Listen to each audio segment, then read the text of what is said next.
jour à l'école, le professeur nous demandait qu'est-ce qu'on voulait faire plus tard, tout ça.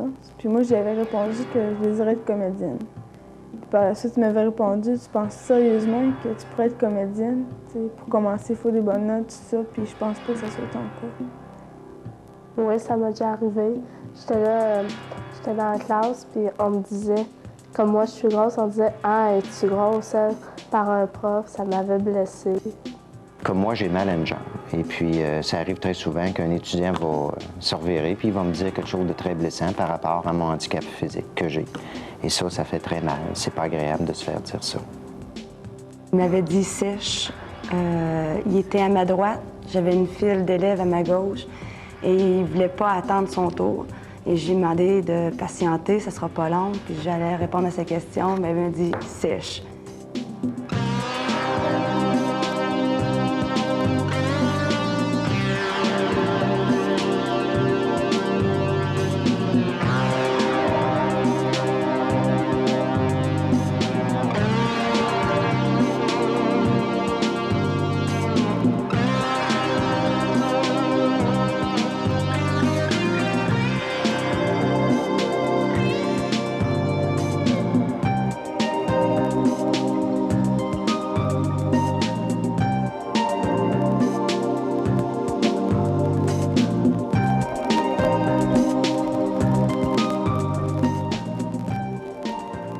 Quand on parle d'éducation, surtout au secondaire, les problèmes qui reviennent le plus souvent, c'est le décrochage et la toxicomanie. On sait maintenant que ces problèmes-là sont reliés à l'estime de soi. Ça, l'estime de soi, c'est l'image qu'on a de nous-mêmes. C'est une image qu'on se fait à partir de la façon dont les gens nous traitent, surtout ceux qui jouent un rôle important dans notre vie. Puis ça, peu importe notre âge. C'est un petit peu comme si on se regardait à travers les yeux des autres. Qui se souvient pas d'avoir été un jour ou l'autre la cible de paroles blessantes? Puis on peut aussi poser la question à l'inverse. Qui se souvient pas d'avoir dit à quelqu'un une parole blessante à un moment donné? Mais c'est quoi précisément une parole blessante? Dans quel contexte ça se produit? Puis qu'est-ce qui fait qu'une parole nous blesse plus qu'une autre? J'ai l'impression qu'une parole est blessante parce qu'elle nous pique dans ce qu'on a de personnel. On l'aperçoit d'ailleurs comme une injustice. Une parole est blessante parce qu'elle nous humilie, au fond. Qu'on a l'impression qu'elle n'est pas méritée, qu'elle est sans rapport avec ce que nous avons fait. Elle est sans rapport avec le contexte dans lequel on se trouve. Je pense qu'une parole est blessante parce qu'elle est injuste. Moi, j'étais en secondaire 5, mais en maths de secondaire 4, en 4-16. C'est les maths faibles, les maths des poches. Puis, c'est ça. Puis, vu que je dérangeais dans son cours, il m'avait dit, en tout cas, lui, ça le dérangeait que je sois là, il m'avait dit, écoute, Catherine, si tu veux rentrer dans mon cours, il faut au moins que tu aies fait tes 4,36. Ça, c'est les maths fortes, là. Fait que c'est ça. C'est comme voulant dire, là, tu sais, t'es tellement cruche que t'as même pas d'affaires dans ma classe, là. Des commentaires blessants, oui, j'en ai déjà eu. Je me rappelle un moment donné, je demandais un certain travail à des élèves. Puis, en fait, il ne m'avait pas attaqué moi personnellement, mais il avait attaqué mon travail. Quand on me dit que mon cours est plate, par exemple, pour moi, c'est très blessant. Ça m'attaque directement. C'est à peu près le même résultat que s'il m'attaquait personnellement, là. Ben oui, ça m'est déjà arrivé de me faire dire un commentaire blessant. C'est parce que des fois, t'es bonne dans une matière, puis quand tu échoues un examen, puis que t'as pas une bonne note, des fois, il y en a qui disent devant toute ta classe décevant, des affaires comme ça. C'est un élève que j'ai interpellé à un moment donné, en début de cours. Et je pense qu'il est arrivé, il était déjà pas de bonne humeur. Et il s'est approché de moi avec une attitude assez menaçante. Et j'avoue franchement que c'était la première fois que je rencontrais un cas comme ça. Et ça m'a, sur le coup, là, j'ai eu peur. J'ai senti que si je faisais un commentaire supplémentaire, si je disais quoi que ce soit, qu'il aurait pu aller jusqu'à la violence. Et ça m'a vraiment effrayée.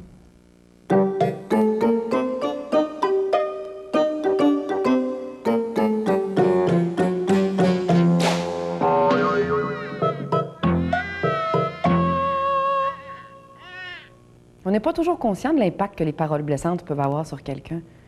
Il arrive même qu'on soit les premiers surpris d'apprendre qu'on a dit quelque chose de blessant. Un élève échoué. Et le prof lui a dit que s'il continuait à échouer, qu'il serait transféré de l'autre côté. Notre école était séparée au niveau des réguliers. De l'autre côté, c'était des déficients légers, lourds et moyens. Donc, il sait c'est quoi de l'autre côté. Le jeune était blessé parce qu'en plus, son frère était de l'autre côté en tant que déficient. Fait que le jeune, un, il était blessé. Deux, il a échoué quand même son cours à la fin de l'année parce qu'il était plus capable de sentir le prof par rapport à ça. Moi, je lui ai dit à la personne, j'ai dit, son frère est de l'autre côté, t'es allé lui dire ça, t'aurais pu y penser. Parce que là, elle touchait la personne. Elle aurait pu dire d'autres choses que de toucher la personne même. Elle aurait pu toucher, je sais pas, moi, lui demander d'étudier plus là, que de lui faire une remarque aussi plate. Cette année, justement, c'est arrivé. On était dans un cours, là, tu sais, puis dans ce cours-là, le prof n'a pas beaucoup d'autorité. Tu sais, on fait jamais rien dans ce cours-là. Bon, puis, tu sais, il est à la fin de sa carrière, il était un peu tanné. Puis il y avait un gars que je connais, justement, un de mes amis, là, qui était dans ce cours-là, puis il parlait, puis toute l'année, il a parlé. Puis à un moment donné, le prof, il a dit, écoute, là, je suis tannée, là, que tu parles, là, tu sais, si t'es pas content, va-t'en de mon cours, tu sais. Puis là, l'étudiant, il a dit, ben, va chier, tu sais. Puis c'était un cours d'anglais, le prof, il a dit, ouais, dis-moi donc ça en anglais. Il a dit en anglais, là, il a dit, fuck you, motherfucker. Là, tu sais, le prof, il a comme fait, puis là, il a donné un billet, il a rien dit, il avait rien à dire, il l'a sorti du cours, il a dit « je veux plus te revoir ».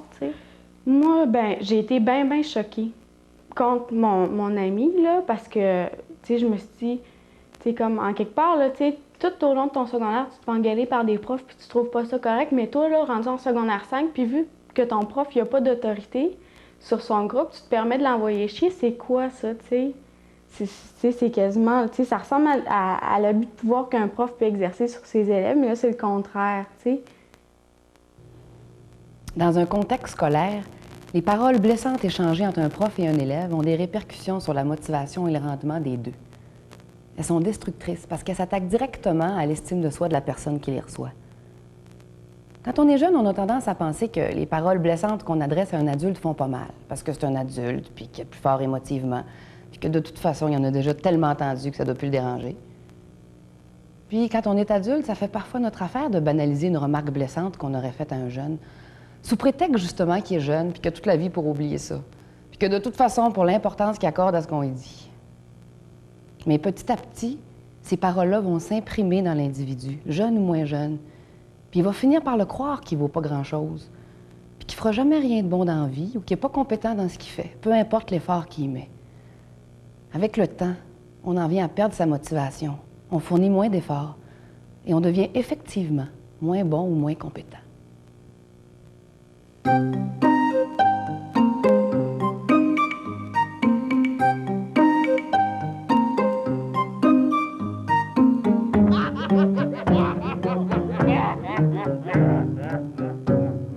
Je me souviens une fois à l'école où je voulais parler à un étudiant à la fin d'un cours. Il avait été détestable. Puis il avait demandé, je voudrais te parler après le cours. Elle m'avait regardé en disant, je veux rien savoir de toi.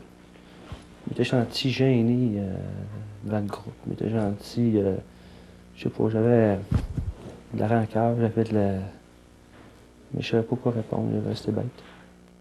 Puis d'ailleurs, c'est pour ça, moi, la réaction, c'était que le cours d'après, je l'ai accueilli comme...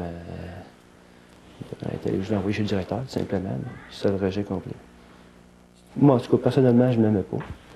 Je me disais, peut-être que je suis allé trop loin. Peut-être que, en fin de compte, j'aurais dû plus dialoguer avec, quitte à l'amener seul à seul. Mais de la façon que ça s'était produit, la réaction c'était vive, de sorte que je me suis laissé emporter. À ça, on a tendance à se dévaloriser, à dire des choses « je suis pas bon », puis c'est pour ça que les jeunes, ils me disent des choses pas correctes. Et souvent, le collègue, quand il en parle, il n'est pas heureux, il n'est pas fier. Et comment je me sens peiné, je me sens triste. Et souvent, parfois, je me sens agressif. Puis d'une façon bien égoïste, on peut se dire je suis chanceux, c'est pas encore à moi que c'est arrivé. Je crois qu'on utilise une parole blessante pour exprimer notre agressivité.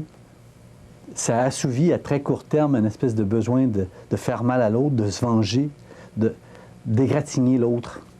Et quand on veut blesser quelqu'un,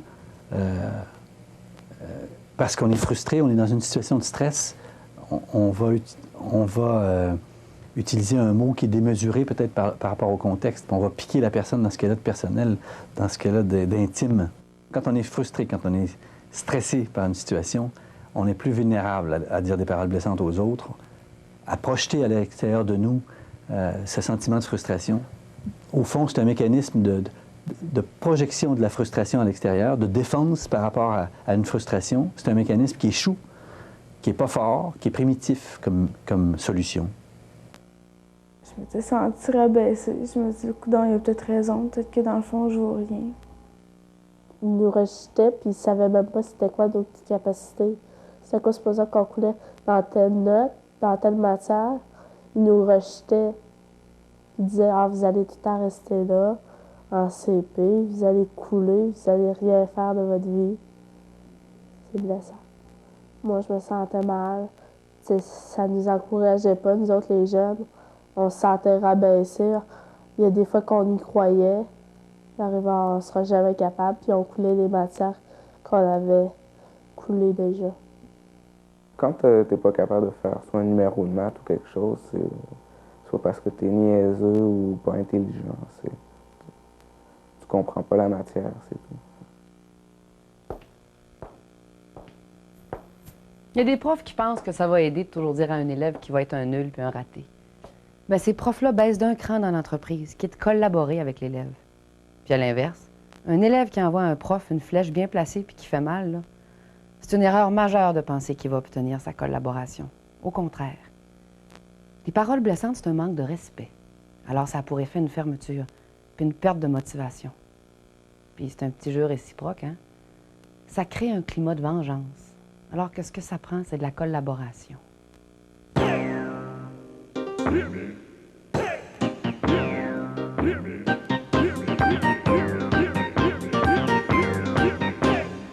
Je pense que ce qu'il y a à faire avec les paroles blessantes, la première chose, c'est qu'il faut être soi-même capable de respect. Quand on veut imposer le respect à quelqu'un d'autre, quand on veut soi-même être respecté, je crois qu'il faut commencer par soi-même respecter des normes, respecter des façons de s'exprimer, respecter les autres. Et ça, peu importe le statut qu'on peut occuper, qu'on soit un professeur, qu'on soit un élève, quand on exige que l'autre nous respecte, il faut d'abord soi-même être capable de le respecter. Alors un élève, par exemple, qui veut être respecté par ses profs, doit lui-même ou elle-même être capable de respecter son prof, même si parfois c'est pas fort. Moi, je crois que la seule façon de se défendre contre les paroles blessantes, c'est d'établir des codes, des conventions, de s'entendre sur le fait que c'est inacceptable. Entre les humains, là où les codes, les conventions ou les contrats ne sont pas respectés, habituellement, ça se dégrade très rapidement, les relations interpersonnelles. Tant qu'on ne sera pas capable d'identifier ce que c'est qu'une parole blessante, inacceptable, on ne pourra pas les combattre. Mais à partir du moment où on sait ce que c'est qu'une parole blessante, on est capable d'intervenir et de dire « ce que tu viens de faire là, ce n'est pas acceptable », on retourne en arrière, puis on recommence. Parce que tu as une contravention qui va aller avec ton truc. Puis ça commence avec soi. Ce que je viens de dire, c'est inacceptable, je m'excuse, je reprends mes paroles, parce que j'ai dérogé à un principe, à une entente.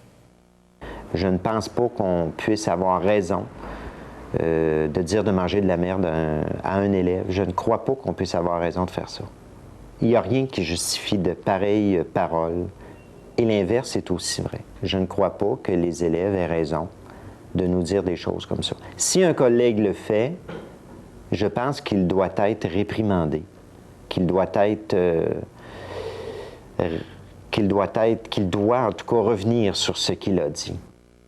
Quand ça arrive, c'est sûr que des fois, quand je sais que c'est pas le prof qui a raison, je suis contente, là, mais je trouve que si l'élève il a tort un peu, là, parce que si on veut que ça arrête, il faut que les élèves aussi soient un peu plus polis, là, avec les professeurs. Ben, c'est sûr que non, j'étais pas d'accord avec ça parce que, je sais pas, à l'école, ils nous demandent d'être respectueux, puis de parler bien, puis tout ça. Puis, quand tu vois un professeur qui est supposé montrer l'exemple à nous autres qui fait ça, je trouve que ça n'a pas de bon sens. Ça aurait été mieux de dire, d'y parler, puis d'y faire comprendre que ce qu'il faisait, c'était stupide parce que là, elle a agi de la même manière que lui. C'est pas comme ça que ça marche, me semble. Personne n'a vraiment envie de blesser l'autre. Idéalement, on aimerait mieux que ça se produise pas. Mais dans certaines situations de stress ou de frustration, on prend pas toujours le temps de réfléchir avant de parler. Alors, la petite phrase ou le commentaire qu'on va sortir pour faire réagir l'autre va avoir tout à fait l'effet contraire. Comme on dit souvent après, c'est sorti tout croche. Bien, l'autre s'est senti tout croche, puis nous aussi, la plupart du temps, on s'est senti tout croche après. C'était un jour où les élèves étaient assez agités. Puis il y a un élève en particulier qui se faisait remarquer. Alors, je lui ai dit un commentaire qui a été assez blessant pour la calmer. Puis ça a sorti tout seul sur le coup de la colère. Et l'effet que ça a eu sur cet élève-là, l'attitude qu'elle a eue après, ça m'a fait un coup. J'ai eu l'impression de lui avoir donné un coup à elle, par le terme que j'avais utilisé, qui était tellement fort que je n'ai jamais oublié depuis ce temps-là, que je n'ai jamais réutilisé ce terme-là. Et quand je suis dans une situation où mes élèves sont agités, je m'arrête quand je me sens rendue à ce point-là. Je réfléchis et j'agis autrement. Mais jamais, depuis ce temps-là, je n'ai utilisé de termes aussi forts. Jamais, jamais. Parce que ça m'a trop fait mal de voir la réaction de l'élève. Je me suis sentie coupable, là. Ça m'a, je vous dirais, empêché de dormir une nuit, puis ça m'a troublée pendant très longtemps. Mais souvent, le plus souvent peut-être, on a un rôle à jouer là-dedans. On est dans un contexte où on n'est pas seul, on n'est pas exclusivement victime, puis l'autre n'est pas exclusivement agresseur. De sorte que, un peu de la même façon qu'un prof ne peut pas faire apprendre un élève de force, et qu'un élève ne peut pas imposer à un professeur sans son adhésion un changement d'attitude, chacun doit y mettre du sien, chacun doit participer. L'élève doit participer pour que ça marche mieux dans les rapports avec le prof, puis le prof aussi, cependant. Puis des fois, les profs ont des situations de leadership que les élèves n'ont pas. Peut-être qu'il y a parfois des rapports de force où les profs ont plus de pouvoir. À cet égard-là, je crois que le prof qui manque de respect à ses élèves est très mal placé pour exiger de leur part du respect.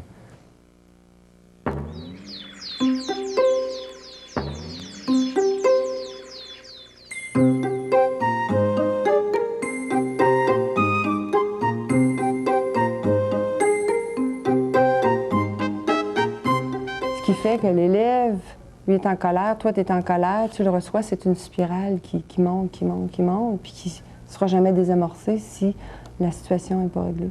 Si on n'a pas parlé non plus avec l'élève, moi, j'aime les rencontrer après. Par exemple, si s'est produit quelque chose dans la classe et que j'ai dû le mettre à la porte, bien, je vais le rencontrer, régler les choses, savoir pourquoi il était comme ça, puis aussi expliquer pourquoi moi, j'ai réagi comme ça et qu'est-ce qu'on fait après. Bien, pour que ça se produise plus, on pourrait peut-être dire, est-ce qu'on pourrait se parler après l'école? Je pense que tu as dit quelque chose à quelqu'un ou à moi, puis ça faisait pas mon affaire. Je pense qu'on aurait besoin de se parler, puis mettre ça au clair pour que ça l'arrête. Fait que je pense que c'est ça, il faut, d'une part, essayer d'aller voir tout de suite après le problème, pas attendre 2-3 jours. Souvent, l'élève il a oublié ou encore il est en colère puis il n'a plus envie de rien régler. Et aussi essayer d'aller voir s'il n'y a pas d'autres choses qui amènent l'élève à ce comportement comme ça. Ouais, moi aussi, c'est un petit peu la même chose, sauf que nous autres, ça a duré, je pense, 1 mois sans qu'on se parle. Puis là, Mané, tu sais, je sais pas, je trouvais ça stupide. Fait que, tu sais, on était tous les deux, on s'est parlé, puis tu sais, on a dit, ouais, OK, tous les deux, on avait dépassé les bornes un petit peu, puis là, tu sais, on a remis nos limites en place, puis là, on continue, puis c'est bien correct. Quand on a envie de blesser quelqu'un, si on était capable d'avoir une petite voix à l'intérieur de notre tête qui dise « mets-toi à sa place », avant qu'on lance la flèche blessante, probablement qu'il y aurait beaucoup moins de paroles blessantes. Alors, quand un professeur a envie d'étamper un élève, il devrait y avoir une petite cloche dans sa tête qui dise « mets-toi à sa place ». La même chose quand un élève a envie de vraiment faire sauter un prof, il devrait y avoir une sonnette qui dise à l'élève « mets-toi à sa place ». C'est sûr que c'est normal et humain de perdre patience des fois, puis de dire des choses qui vont au-delà de notre pensée. Mais quand la tempête est passée puis la pression est redescendue, on fait quoi? Même si on est mal avec ça, puis on voudrait bien réparer les pots cassés, c'est pas toujours facile d'aller voir l'autre puis de s'excuser. On n'est pas toujours capable de le faire.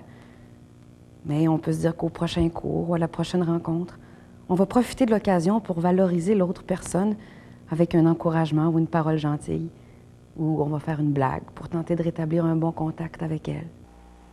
Ben, peut-être, tu sais, pour les élèves qui sont peut-être un petit peu moins bons, là, tu sais, les encourager, tu sais, même si on 60, c'est peut-être qu'ils ont travaillé super fort, tout ça, puis souvent, ça, des fois, tu sais, ils l'oublient un petit peu, là. Puis, ben, je peux arrêter de nous traiter, tu sais, comme s'ils étaient un petit peu supérieurs à nous autres, tu sais, qu'on se voit tous ensemble, qu'on puisse avoir du fun, tu sais, tout en apprenant, je pense que ça serait le fun. Moi, je pense que ce serait déjà en partant qu'il y ait un bon dialogue. Tu as une bonne communication avec tes étudiants. Déjà en partant, ça aide beaucoup. Qu'il n'y ait pas de relation d'ordinateur dominé. Que tu ne sois pas l'étudiant comme quelqu'un qui est là, puis tu fais ça, ou tu es une vulgaire poubelle à remplir. Puis ça, c'est un point que je vois. Si on est capable de raconter une histoire, si on est capable aussi de rire de soi un peu, je pense qu'on a fait un grand bout et on met de côté beaucoup de violence. Quand on commence à être capable de rire de soi, de s'accepter, je pense qu'on a éliminé beaucoup de violence. J'aimerais ça que des fois les profs nous encouragent un peu plus, qu'ils nous disent tu vas voir, ça va bien aller, inquiétez-vous pas avec ça, c'est pas si compliqué que ça. Il y a toujours moyen de réussir, puis on va prendre les moyens pour. Puis toi, tu peux pas juste, toi, te dire ah, c'est bon ce que j'ai fait, j'ai augmenté mes notes de 10 Tu as besoin de te le faire dire par quelqu'un d'autre. C'est sûr, tes parents te le disent souvent, mais que ton prof te le dise, puis qu'il te dise j'ai vu l'évolution, bravo. Ça, c'est vraiment, c'est gratifiant, là. Ça fait du bien. Mais il faut dire que quand un élève prend la peine après un cours de dire hey, j'aimais ça, c'était pas pire ton cours, ou à la fin de l'année, là, ton cours, il est pas mal le fun. Là. Ça, là, ça nous fait plaisir. Ou des fois, quand ça arrive par d'autres, par des parents, des choses comme ça nous fait plaisir parce que moi, ma récompense, c'est ça. Je l'attends pas de la direction, je l'attends pas de la commission scolaire. Ils savent un peu ce qui se passe dans nos classes, mais pas vraiment. Donc, les élèves, c'est un peu mon public. Et si mon public, il se manifeste pas, ben moi, j'ai de la difficulté à continuer de donner le maximum.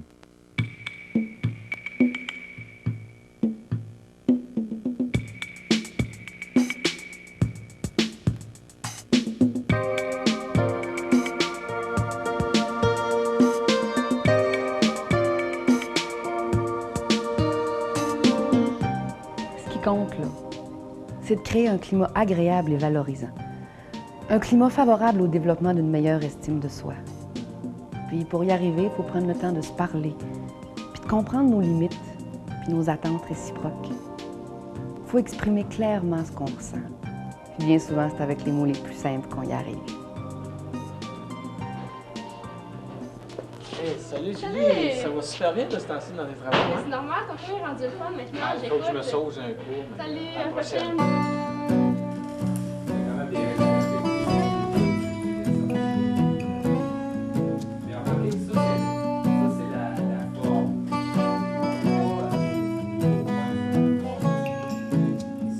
Il y a les mots qui amusent et ceux qui abusent. Les mots qui blessent comme autant de morsures.